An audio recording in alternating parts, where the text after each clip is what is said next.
नाशिकमधील बागलाणच्या तळवाडे भामेरच्या ग्रामस्थांचं उपोषण हरणबारी कालव्याचं काम अपूर्ण असल्यानं हे आमरण उपोषण कालव्याचं काम तातडीनं पूर्ण करण्याची मागणी ग्रामस्थांनी केली आहे।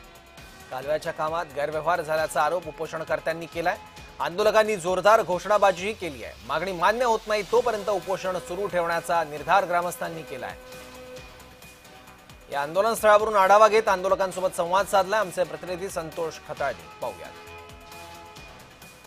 नाशिक जिल्ह्यातील हरणबाई ते तळवाडे या गावामध्ये आज शेतकरी गेल्या 25 वर्षापासून आमरण आपलं पाण्यासाठी आमरण उपोषण करण्यासाठी बसलेलं आहे। 25 वर्षापासून यांची जी मागणी आहे ती अजूनपर्यंत अद्याप पूर्ण झाली नसल्याने हे शेतकऱ्यांनी अन्नत्याग आंदोलन या ठिकाणी सुरू केलं आहे। तर आपल्याशी काही शेतकरी आपण आता काय सांगाल, इतक्या दिवसापासून हे आंदोलन चालू आहे, पाणी येत काय सांगाल? आमची प्रमुख मागणी आहे की आम्हाला आमच्या गावातला जो MI टँक आहे तळवाडे भामेरचा याच्यासाठी कालव्याची मंजुरी झाली, ती हरणबारी धरणापासून झाली। 27 किलोमीटरचं ते अंतर आहे आणि ठिकठिकाणी या कालव्याला भगदाड पडलेले आहेत। मोऱ्यांचं काम बरोबर झालेलं नाही। शासनाने याच्यावर साधारणतः आम्हाला मिळालेल्या आकडेवारीनुसार 49 ते 50 कोटी रुपये एवढा मोठा जर खर्च केलेला आहे, तर कालवा कुठे आणि धरण कुठे अशी अवस्था त्याची निर्माण झालेली आहे। त्या धरणाची कुठली साफसफाई नाही। धरणाच्या भिंतीचा भराव जो आहे तो लिकेज आहे।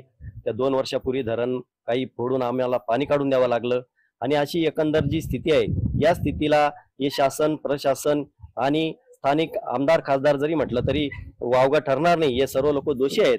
सदर ठेकेदारांची चौकशी होऊन या धरणाच्या कामाला आणि या पाटाच्या कामाला न्याय मिळावा अशी आम्हा सर्व शेतकऱ्यांची मागणी आहे आणि आमचा शेतीचा पाण्याचा प्रश्न सुटावा ही प्रमुख मागणी आमची आहे। जय महाराजसाठी संतोष खताळ, मनमाड, कळवण।